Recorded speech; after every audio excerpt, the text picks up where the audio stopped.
Deuxième partie de La Voix est libre, toujours en compagnie de Vincent Carry, le patron du festival électro Nuits Sonores de Lyon. Et on accueille tout de suite Antoine Oricelli pour le face-à-face. Alors France 3, Rhône-Alpes a toujours été très présent pendant les Nuits Sonores, dès la première édition. Antoine, vous êtes un fidèle parmi les fidèles, vous adorez la musique électro. Et comme nos téléspectateurs, eh bien, vous avez vu le festival grandir et devenir presque une entreprise. Oui, c'est un peu ça. Bonjour Vincent, ça fait effectivement 12 ans qu'on se croise dans diverses émissions. Alors juste avant de poser ma première question, je voudrais juste qu'on écoute et qu'on regarde quelque chose. C'est un mix finalement entre Nuits Sonores 2003, on appelait ça les Nuits Sonores à l'époque, et Nuits Sonores 2013.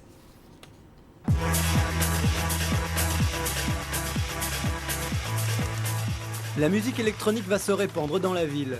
60 lieux, 68 artistes, 4 nuits, 5 jours. On est bien loin des rêves parties clandestines. Les Nuits Sonores, premières du nom, ont reçu le soutien des collectivités. C'est vrai que Lyon a été pendant très longtemps la capitale de la répression anti-techno, de la fin des années 80 au milieu des années 90.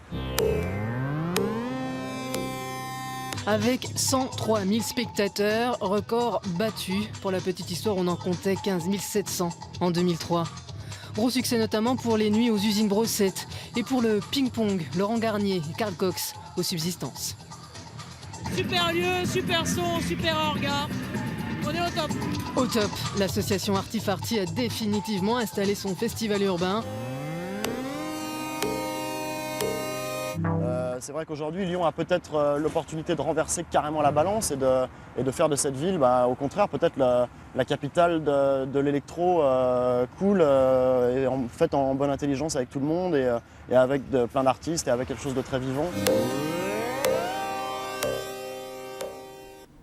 Alors, est-ce que Nuits Sonores, est-ce que Lyon est devenue la capitale électro cool, en bonne intelligence avec tout le monde ? Alors, je crois en tout cas qu'on a gardé l'état d'esprit initial, ça me fait marrer parce que je pense que j'ai plus changé que le festival finalement dans ses fondamentaux. Il a je crois, le même état d'esprit, la même intégrité aussi artistique. C'est ce qui nous a sauvés d'ailleurs, c'est de n'avoir jamais cédé là-dessus, d'avoir jamais lâché sur l'artistique, de ne jamais aller sur le terrain commercial, d'être toujours resté festival très indépendant dans son esprit, dans sa structure financière, dans sa programmation. Et bon, après, évidemment, on a grandi, donc on s'est développé, on a inventé des nouveaux projets, on a créé le forum European Lab, on a créé un petit festival à Tanger, on fait maintenant du management artistique, on s'occupe de la carrière de Laurent Garnier, on a rejoint son équipe il y a un peu plus d'1 an. On a fait beaucoup de choses, on fait de la direction artistique pour la Gaîté Lyrique à Paris, pour le Sucre à Lyon. Donc on a aussi embauché des gens, c'est devenu effectivement une petite PME culturelle, d'une certaine façon. Ça veut dire que donc, Nuits Sonores est une PME culturelle et Vincent Carry, un chef d'entreprise. Oui, mais ça revient encore à ce qu'on disait tout à l'heure avec Mathieu Diez, c'est que aujourd'hui la bataille du financement, trouver des moyens, des ressources pour faire vivre ces projets artistiques et culturels, c'est une bataille du quotidien. Et c'est vrai que moi aujourd'hui je passe presque autant de temps à ça, essayer de trouver des moyens de faire vivre tous ces projets que sur le contenu. Et heureusement on travaille en équipe, donc sur l'artistique notamment, Pierre-Marie, Violaine, José, etc. sont vraiment toujours très très impliqués dans la dimension artistique. Moi malheureusement je suis un peu moins aujourd'hui que je ne l'étais il y a 12 ans. Parce que il faut faire vivre ces projets, il faut trouver des solutions, il faut se battre. Il y a quand même 11 personnes qui sont en CDI, c'est ça, chez Artifarty. Oula, plus que ça maintenant, on doit atteindre, je crois, 16 CDI. Voilà. Alors, on va maintenant aborder Nuits Sonores 2014. Juste avant de parler de la programmation, je voudrais qu'on écoute et regarde quelque chose.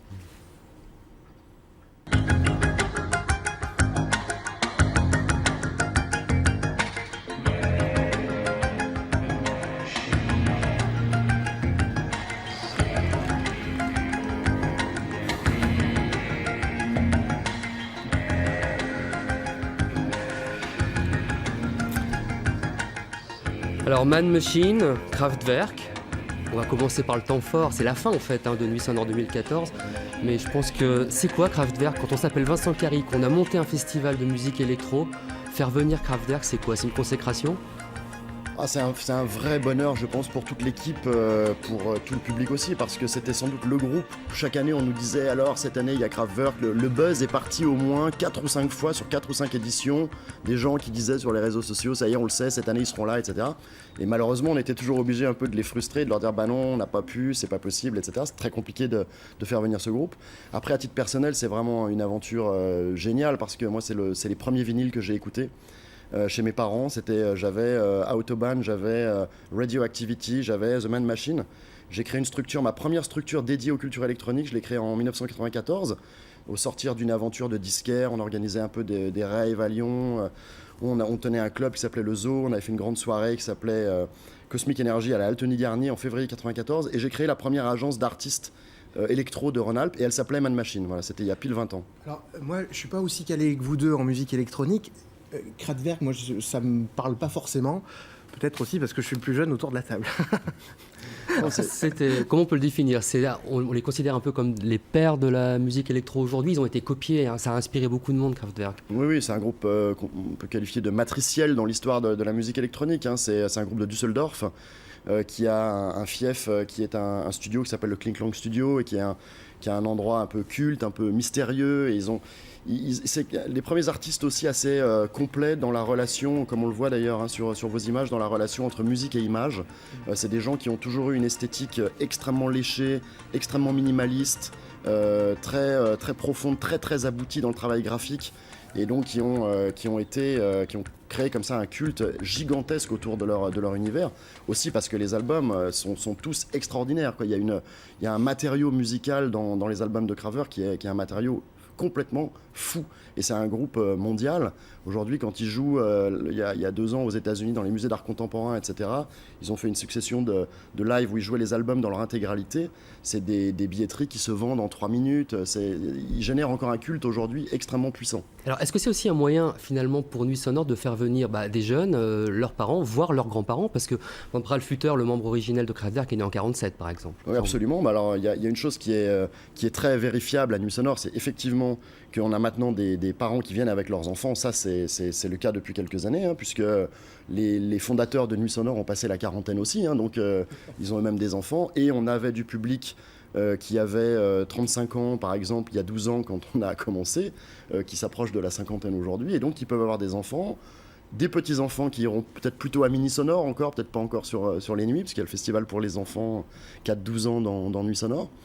Mais oui, bien sûr que nous on souhaite que ce soit un événement transgénérationnel. En tout cas, on n'a jamais été dans une forme de jeunisme, ni artistique d'ailleurs, parce qu'on a fait dès le début jouer des groupes de la scène rock, de la scène punk, de la scène no wave, etc. Il y en a encore d'ailleurs cette année. Hein. Il y a The X par exemple. Oui, bien sûr. Et puis on a fait jouer The Fall il y a de nombreuses années. On a fait jouer Perubu, on a fait jouer Einstürzen und Neubauten, des groupes comme ça, qui sont des groupes qui parlent plus aujourd'hui aux gens de 50 ans qu'aux gens de 20. Ouais. Alors j'ai juste besoin d'un petit conseil. Supposons que je ne m'y connaisse absolument pas.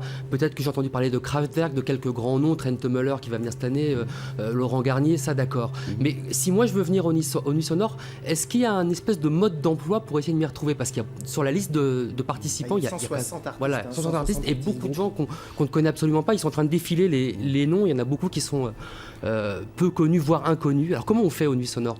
Déjà, je pense que c'est un festival, c'est quelque chose pour les gens qui viennent vraiment pour la musique et qui sont passionnés de musique, c'est quelque chose qui se prépare. On a aujourd'hui la chance d'avoir des outils de médiation culturelle qui sont extraordinaires sur le web, hein, c'est ce que je disais tout à l'heure.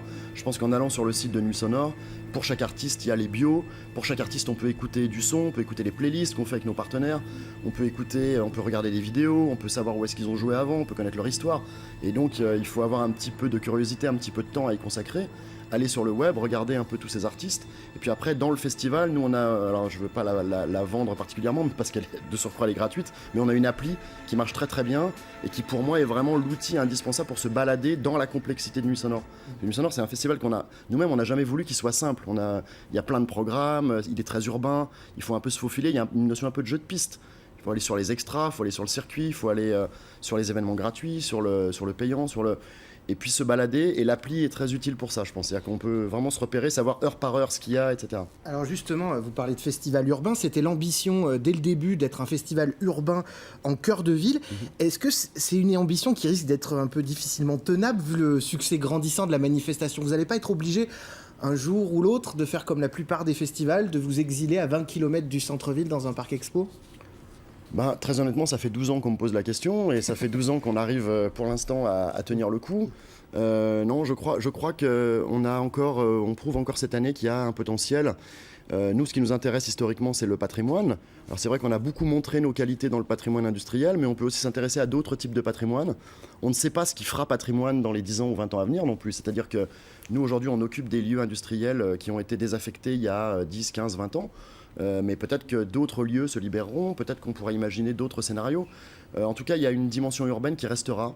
On ne peut pas imaginer un seul instant aller à l'extérieur de la ville parce que c'est le projet lui-même qui n'aurait plus de sens. Les lieux, ça me paraît très très important. Je crois qu'il faut qu'on ait un petit mot là-dessus. On les voit d'ailleurs défiler. Il y a eu beaucoup de lieux. Je ne vais même pas faire une liste parce que ça me prendrait 3 minutes. Les subsistances, l'usine Brossette, piscine du Rhône, le musée d'art contemporain, le passage Tiafet, garage Citroën. Enfin, on pourrait tous les faire. Il y a eu combien de lieux visités et pourquoi finalement aller visiter la ville comme ça?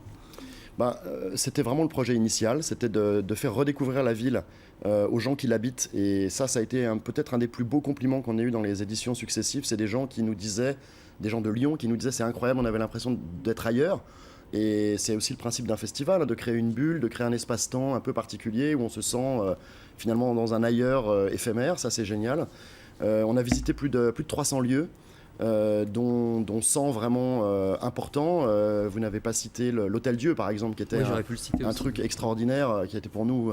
Et à chaque fois qu'on a réussi à ouvrir les portes d'un lieu, ça a été une fierté énorme. Je me souviens par exemple, sur les grandes institutions culturelles, la première fois qu'on a été tapé aux portes, c'était un peu difficile. Je me rappelle quand Guy Darmet nous a dit « Venez faire une fête à la Maison de la Danse », ça a été des grands moments pour nous. Et quand on a eu les clés du garage Citroën, endroit tellement génial où les toits de la gare de Perrache, à les lacs, endroit formidable. On a réussi à avoir des vues sur Lyon. À chaque fois, quand on a poussé la première fois la porte de l'usine Essélie à Vèze, cette ancienne usine d'ampoules qui avait été construite en 1905, qui a été délocalisée, qui était un lieu d'une beauté sublime que personne n'avait jamais vu. Et on a réussi après à faire revenir les anciens ouvriers, à regarder avec eux. D'ailleurs, on avait fait un sujet avec France 3 à cette époque-là là-dessus. Et c'était des moments magiques vraiment. Et voilà, cette appropriation du territoire par un événement culturel très contemporain. Ce choc aussi entre patrimoine et modernité, c'est un truc formidable, quoi. Enfin, nous, en tout cas, on aime ça, quoi. Est-ce qu'il reste un lieu que vous aimeriez, que Nuit Sonore aimerait investir? Il y en a encore beaucoup, hein. Il y a beaucoup de lieux qu'on a identifiés, repérés. Après, il y avait des magnifiques usines aussi, certaines ont disparu. On a eu aussi des petits drames, hein, des endroits, notamment à la Confluence ou notamment à Oulin. Il y avait des usines extraordinaires qu'on n'a jamais pu utiliser parce qu'elles ont été détruites. Mais on va continuer comme ça, cette petite promenade urbaine à dénicher. Alors, ça m'a donné moi aussi une chance énorme, c'est que je connais cette ville comme ma poche maintenant, quoi. Voilà. Et rapidement, si vous deviez garder un souvenir de ces 12 éditions, un seul, ça serait quoi? Alors, malheureusement, je suis un peu obligé de citer toujours le même, mais il n'a toujours pas été détrôné. C'est le premier set de Laurent Garnier à Nuit Sonore en 2005, qui a fait la clôture de l'édition au Salin du Midi. C'est cette très très belle usine qui est maintenant été en grande partie détruite, mais qui est un restaurant aujourd'hui. Il faisait la clôture, on souhaitait l'inviter dès la première édition, il n'était pas venu là en 2003, pas venu en 2004, il est venu en 2005, dernier set, il doit finir officiellement vers 6h du mat, je crois, il finit à 8h30 du mat, il reste, je crois qu'il y a moins de 10% des gens qui sont partis, la salle est comble, il fait grand jour, et un moment de catharsis vraiment, je crois, entre l'artiste, l'équipe, le public, et on s'est dit, là on est en train de toucher quelque chose d'assez délirant. Ça sera le mot de la fin. En tout cas, merci beaucoup Vincent Carry d'avoir été notre invité. Je rappelle que les Nuits Sonores auront lieu donc du 28 mai au 1er juin cette année. Merci beaucoup Antoine. Tout de suite, les programmes de France 3 cet après-midi. Ne ratez pas à 15h25 Enquête de région de Vieux en mieux et à 16h20 Chronique d'en haut dédiée à Napoléon et à sa grande traversée des Alpes. Dans les remerciements, comment ne pas citer cette merveilleuse équipe technique qui m'a assisté pendant la préparation de cette émission et notamment Daniel Digard. Je vous retrouve la semaine prochaine. Merci.